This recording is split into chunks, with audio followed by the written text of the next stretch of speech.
Welcome, student of BSc Part 1 physics. आज हम BSc Part 1 physics का पेपर 1 मैकेनिक्स का वीडियो बना रहे हैं। इस ई लेक्चर में आप सभी का स्वागत है। आज हम state of motion and frames of reference की बात करेंगे। ये आपका यूनिट 1 का पहला टॉपिक है। आइए स्टेट ऑफ मोशन के बारे में जानते हैं।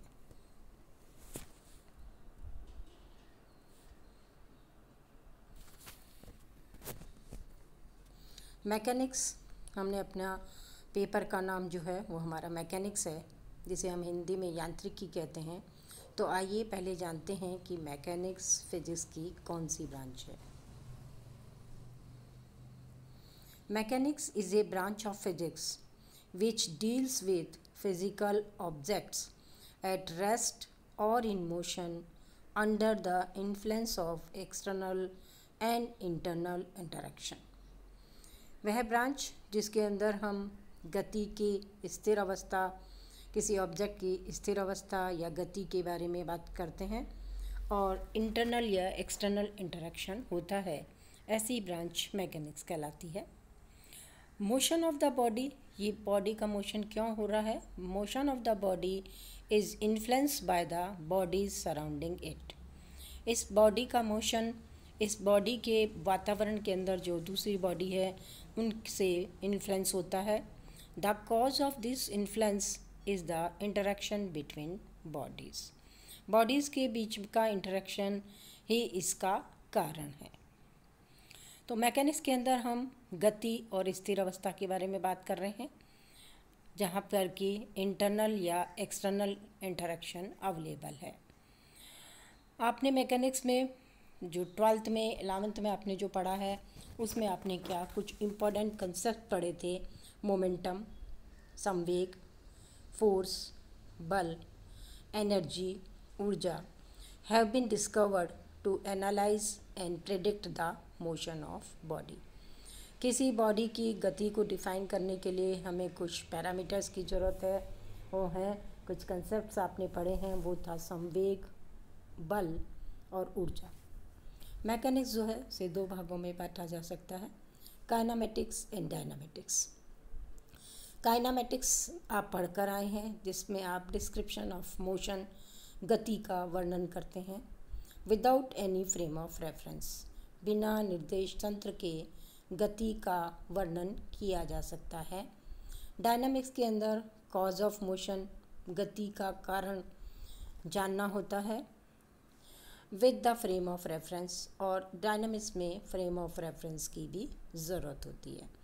काइनेमेटिक्स और डायनामेटिक्स का ये डिफरेंस भी आप 12th के अंदर बहुत अच्छे से पढ़ चुके हैं।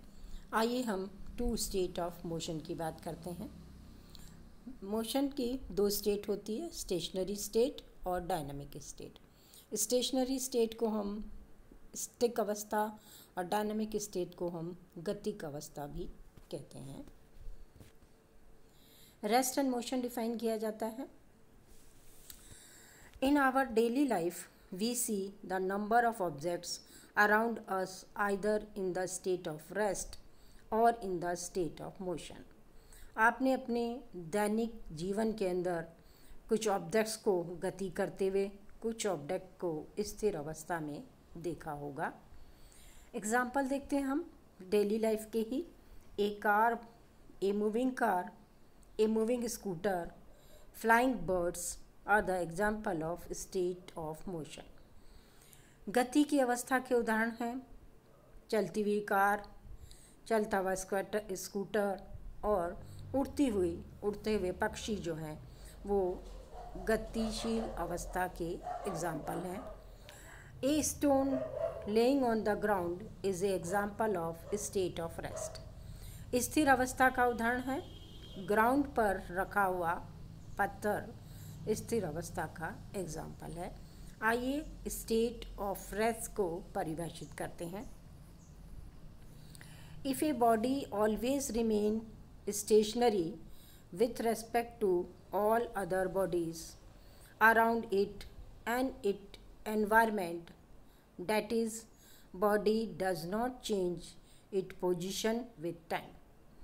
अगर कोई बॉडी टाइम के साथ साथ अपनी पोजीशन चेंज नहीं कर रही है तो हम कहते हैं the body is said to be in state of rest. तो बॉडी स्थिर अवस्था में कहलाती है. What is state of motion? If a body change it position with the time, अगर कोई वस्तु कण समय के साथ साथ अपनी पोजीशन में चेंज करता है तो उसे हम कहते हैं it is said to be in the state of motion.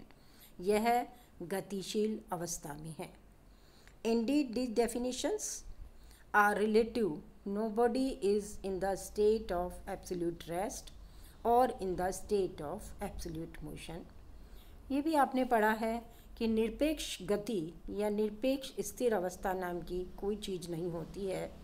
सभी चीज़ें, सारे मोशंस जो हैं वो रिलेटिव होते हैं.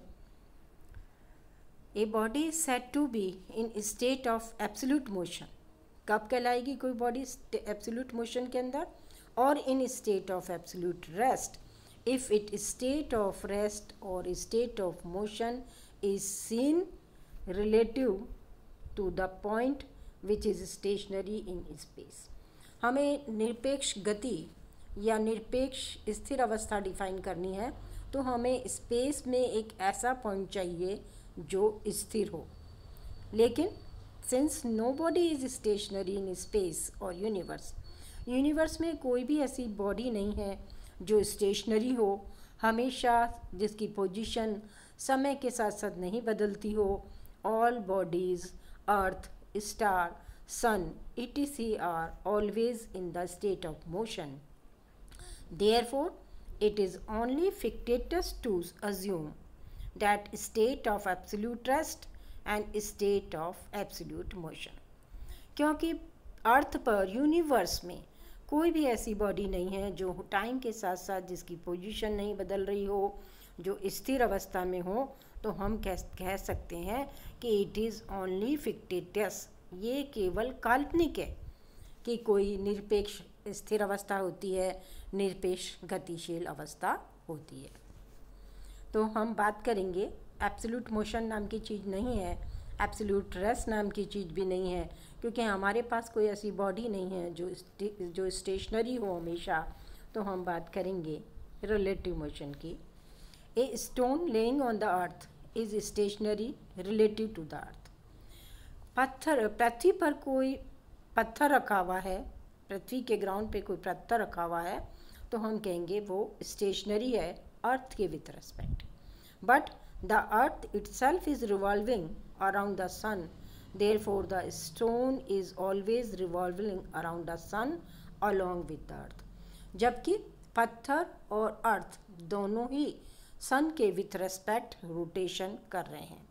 तो हमें स्टोन के स्टेशनरी होने के लिए अर्थ के विथ रेस्पेक्ट देखना पड़ा, तो किसी के विथ रेस्पेक्ट रिलेटिव हम मोशन या स्टेशनरी स्टेट को डिफाइन करते हैं.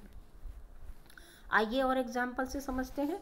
If two train A and B are moving with same speed in same direction.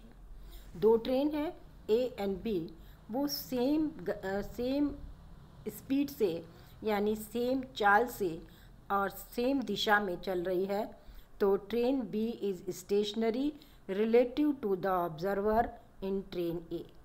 Train में ए में बैठा हुआ ऑब्जर्वर ट्रेन बी को स्टेशनरी दिखाई देगा, और vice versa train A is stationary relative to the observer in train B. Train B में बैठा हुआ ऑब्जर्वर भी ट्रेन ए में बैठे ट्रेन ए को स्टेशनरी देखेगा, because they are stationary relative to each other. क्योंकि वे एक दूसरे के कंपैरिजन में स्टेशनरी हैं. पहली ट्रेन भी जिस वेलोसिटी से जिस स्पीड से चल रही है उसी ट्रेन से दूसरी ट्रेन भी चल रही है.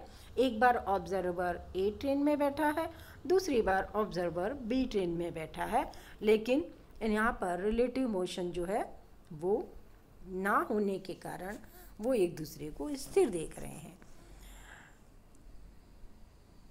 लेकिन अगर ग्राउंड के विथ रेस्पेक्ट उन ट्रेन को देखा जाए तो वो दोनों ही ट्रेन मोशन की स्थिति में है, यानी कि एक ऐसा रिलेटिव हमें बात करनी होगी। हम ए से बी ट्रेन को देखें, बी से ई ट्रेन को देखें या अर्थ के विथ रेस्पेक्ट ट्रेन्स को देखें तो मोशन हमें अलग अलग तरीके से ऑब्जर्व होता है। Thus the state of rest and state of motion of the body can only be defined relative to other object. तो यानी रेस्ट और बॉडी जो है किसी भी दूसरे बॉडी का उसके लिए होना आवश्यक है, जिसके विथ रेस्पेक्ट हम रेस्ट या बॉडी को डिफाइन कर सकें। ये है एस फ्रेम, जो कि हमने यहाँ पर स्टेशनरी फ्रेम माना है। ये कार्टिजन कोऑर्डिनेट सिस्टम में फ्रेम है। यहाँ एक्स वाई जेड तीनों एक्सिस एक दूसरे के परपेंडिकुलर है। ओ इनका ओरिजिन पॉइंट है। पी पर रखी हुई बॉडी या पार्टिकल की पोजीशन बताने के लिए हम इस बॉडी को ओरिजिन से जोड़ देते हैं और इसके साथ साथ इसकी डायरेक्शन भी हम बता देते हैं। ओ से पी डायरेक्शन इसकी है, तो इसे हम पोजीशन वेक्टर आर वेक्टर के द्वारा रिप्रेजेंट करते हैं। The motion of the body appears to be different in different frame of reference. आइए एग्जाम्पल से देखते हैं। For example, if a pebble is thrown vertically upward in the moving train, the path of pebbles appear to be straight vertical to the observer sitting in the train. Train में बैठा हुआ observer अगर कोई पबल्स जो है यानी कंकड़ जो है वो वर्टिकली अपवर्ड डायरेक्शन में ट्रेन से फेंका जाता है, तो वहाँ बैठा हुआ ऑब्जर्वर उसको स्ट्रेट वर्टिकल मोशन उसका अपीयर दिखाई देता है, अपीयर होता है। जबकि उसी पबल यानी उसी कंकड़ का मोशन जो ग्राउंड पर बैठा हुआ ऑब्जर्वर है वो उसको पैराबोलिक पाथ के अंदर ऑब्जर्व करता है। While the motion path of the pebbles appears to be parabolic to an observer on the ground, जबकि उसी कंकड़ का मोशन ग्राउंड पर बैठा हुआ ऑब्जर्वर पैराबोलिक देखेगा और ट्रेन में बैठा हुआ ऑब्जर्वर उसे स्ट्रेट वर्टिकल डायरेक्शन में देखेगा। तो हम बात कर रहे थे the motion of the body appears to be different in different frame of reference. अलग अलग निर्देश तंत्र में गति जो है बॉडी की वो अलग अलग दिखाई देती है। Generally, the motion of the body is expressed in a frame of reference in which its motion appear to be simple. हम नॉर्मली उस फ्रेम ऑफ रेफरेंस को पसंद करेंगे जिसमें पार्टिकल का मोशन या बॉडी का मोशन सिंपल वे में एक्सप्रेस किया जा सके। कल हम बात करेंगे इनर्शियल फ्रेम ऑफ रेफरेंस की and non inertial frame of reference क्या होते हैं। धन्यवाद।